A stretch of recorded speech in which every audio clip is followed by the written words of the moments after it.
Now that we can create and push to a GitHub repo, let's move on to our next task, which is to work with a gitignore file. Now with this one, I'm going to walk through the process for adding to gitignore, and then after that, I'm going to walk through why it's important. So let's open up Sublime Text, and I have our gitignore file open, and I also have a secrets file open here. And let me make it so we can actually look at both of these at the same time. So I'm going to go with 2 rows. I'll put secrets down here, and then gitignore right here. So gitignore is the way that we can tell Git which files that we don't want checked into version control. And so I do not want my secrets checked in, and I'll explain why shortly. So let's say that I want to make some type of change to secrets, but first let me add this in, and I'm going to say inside of the gitignore file, I don't want to show my secrets. And the way I can add this is by saying config/secrets.yaml. And if I hit save, and if I come right here, you can see that it's in config/secrets.yaml. Make sure that you put this slash in front of it, and you can kind of look up for the default ones like log and those ones as a default. Now there is something that's a little bit tricky about this, that if let's say now if we run git status, you can see my gitignore file is there, and that's good. But now look what happens. Theoretically, any changes I make in my secrets file now, like putting something like that, technically this shouldn't be allowed. But now watch what happens. If I come in here and hit get status, you can see that the changes are actually picked up, and that is definitely not what we want. So the way that you can fix this, I'm going to do git checkout config secrets, and what that does is it removes any changes. So if I hit return, you can see that now our file has been returned back to the previous version. And so the reason for this is because of the way Git works. It tries to be as fast as possible, and because of that, it uses a caching mechanism. And this caching mechanism was the reason why it added these files. So we have to clear out all of our cache. So in order to do that, I'm going to type in git rm dot followed by a -r followed by 2 dashes cached, just like this. Hit return. It's going to remove all of the cache, and now I can do git status, and it has all kinds of things added, but it is one thing it does not have is the it doesn't have the cache anymore. So we cleared that out. So I'm going to say git add all, then git commit -m, and I'll say cleared git cache. We can push this up. And now let's take a look at our file. So now we should be able to come here, say, let's say that this is going to be our AWS secret key, and this isn't a real key. I'm just randomly hitting keyboard strokes here.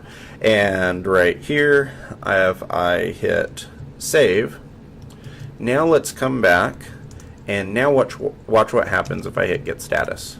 Now you can see that there is nothing here, and that's because we cleared out the git cache, which allowed us to then be working on a clean version of Git. It didn't have any old cache that it was looking at, and now our gitignore file is working. So that's something it can kind of trip up new developers if they are new to working with Git, is they'll make some changes here in the gitignore file, but it's not being ignored. And the reason for that is because of how Git works with cache, and especially how gitignore works with it. So don't worry if that's a little bit confusing at first. It's simply a configuration thing that you have to have set up. We're not going to do a lot of work here.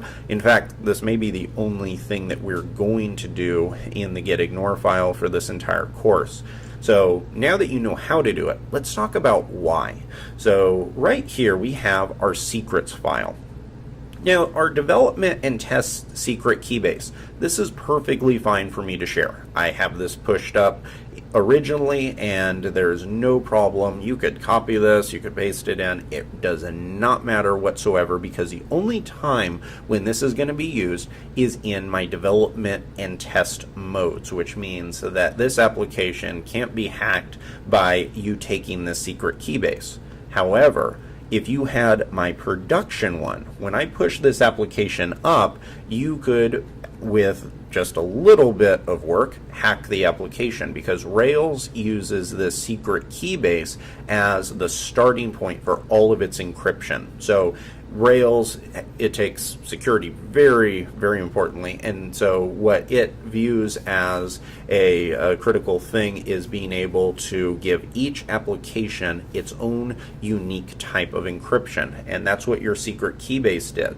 So if you use just basic encryption, then technically as soon as someone figured out that encryption algorithm, then not only would they be able to hack a single site, they'd be able to hack every Rails site in the world, which would be a horrible thing. But what Rails did to circumvent that is they created what is called the secret keybase.